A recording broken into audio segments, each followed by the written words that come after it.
Hickory shafted clubs, John. Tell us about it. What do you think we can do on the Isle of Man? Well, Hickory's, first is from a personal point of view, I really do think it's the purest form of the game because it makes you visualise shots in a different way because you don't get the spin, etc. And Hickory competitions are fast growing in popularity, big worldwide interest, and they're not that difficult to find. Get them on eBay, etc. for a reasonable price. What I'd love to do on the Isle of Man is to form part of what happens in the UK and have an Isle of Man Hickory Championship.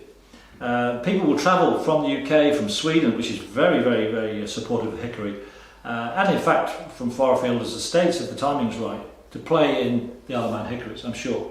And part of the fun of it is that you can obviously dress in the era, and it's all part of it, you know, the +4s.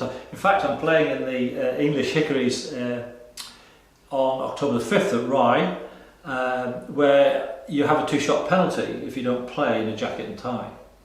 And following that, I'm off to the World Hickory Championships in Scotland, being played over Fulness, and the one they've just had the Scottish Open on, Dunlane, but fabulous golf courses.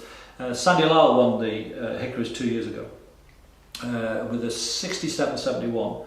The amateur world title was won with 76-76. So there's some good golf out there in trying conditions.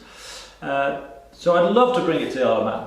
Love to. I think it would be a wonderful thing. We can get the clubs over and we can make it a real festival of the way that golf is meant to be played. So that's what I'd love to do.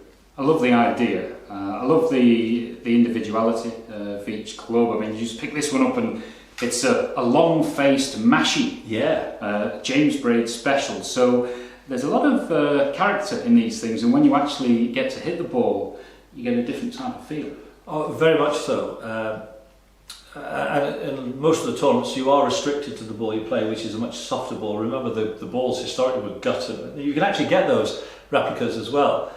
So they can be restricted at the type of ball, but you are absolutely right.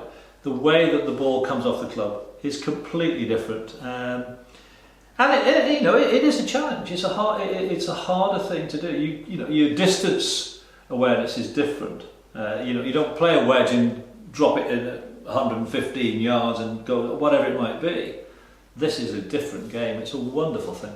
I do like the idea, perhaps a little bit more skill as opposed to brute force. Yeah. It may appeal to the players who perhaps don't hit it quite as far as well and be a little bit more artisan in the game with the chip and run and having a different selection of clubs. Because what have you got there? What's that odd-looking thing? Well, this is a niblick, but it's actually got a little bit of a flange on it. If I was to show you this niblick against the standard niblick, much thinner. So I got this, it actually came from the States, and I can get out of any bunker with this club. It's absolutely fantastic, whereas the ordinary niblick